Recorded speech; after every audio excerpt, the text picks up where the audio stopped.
A lot of chairs, when they have motors in them, or ones that have a lot of lumbar support, or, you know, aggressive style chairs that aren't carbon fiber, they're a heavy part of the car, especially when they give you the option to remove these seats, like in the Dodge Demon, where they have a package that you can remove the passenger and the rear seats because they're such heavy parts of the interior. So coming from my background with cars, I was like, okay, this is definitely gonna be a heavier seat than the little IKEA chair that I had. But it wasn't as heavy as I thought it was going to be. Now, something that I was looking forward to is the adjustability of the chair. And it's really cool. They have these things called 4D handles, which essentially allows the handle to go from side to side. You can tilt them in or out.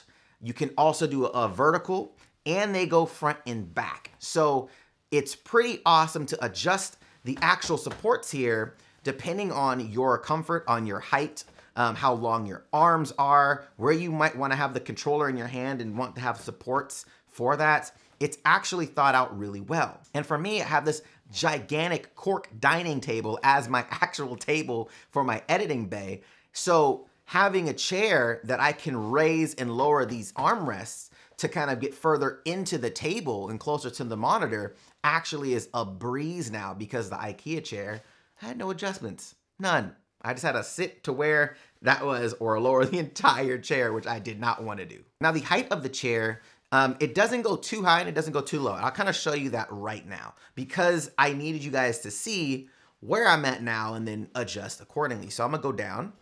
So we're down, that's as low as it goes. And if I go all the way up, we're all the way up right now. So I'm gonna go down just a little bit. Yeah. So this is kind of like where I like to be. But so the height of the chair doesn't have a massive increase and a massive decrease.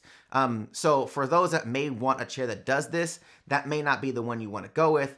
But this chair does have, like I said, the supports for lowering and raising these armrests. So depending on your table situation, it's pretty awesome. Now, one of the other things too that I do like is the ability to lock the chair from rocking. So right now it's locked, but if I hit this little paddle under here, I can rock. Now the cool thing is I also can lock it here. So if I want to lock it there, I'm locked in here and I'm leaning back, but we're gonna take that back out because I'm out of focus now. Now, one of the cool things about this chair though is the ability to recline the chair 160 degrees.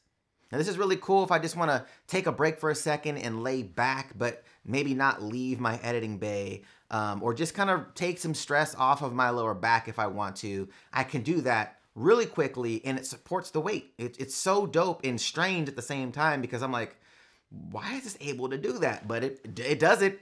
It's weird at first because you're like, I don't think this chair should be able to do this, but it does it, and it's actually really dope. It's super comfortable sometimes just to kind of kick back, especially if you want to rock the chair back a little bit and then recline it. It's pretty awesome, especially if you want to maybe take a little cat nap, a little 15-minute nap, a little power nap. This is probably a great chair to do that in. Now, this chair does come in a variety of colors and a few special editions. There was one chair that I was actually really interested in getting, and it was a red variant of it with BMW leather. Yes, I said that correctly, BMW leather. Now, I thought it was super dope, and I was like, oh, this would be really fly. It just doesn't match the aesthetic in my room. So I was like, I really want the chair because I think the leather would be tight, but the color of it just would not fit in here.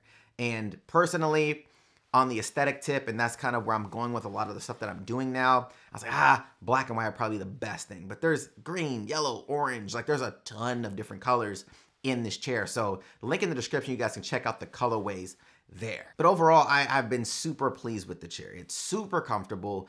Again, I love the aesthetic of it. The memory foam feels really nice. I'm glad that it's a nice leather. It doesn't feel cheap whatsoever. And again, probably my favorite thing about it is the adjustable armrest. I know that sounds so crazy, and for those that probably have had gaming chairs in the past, it's probably no new thing to you.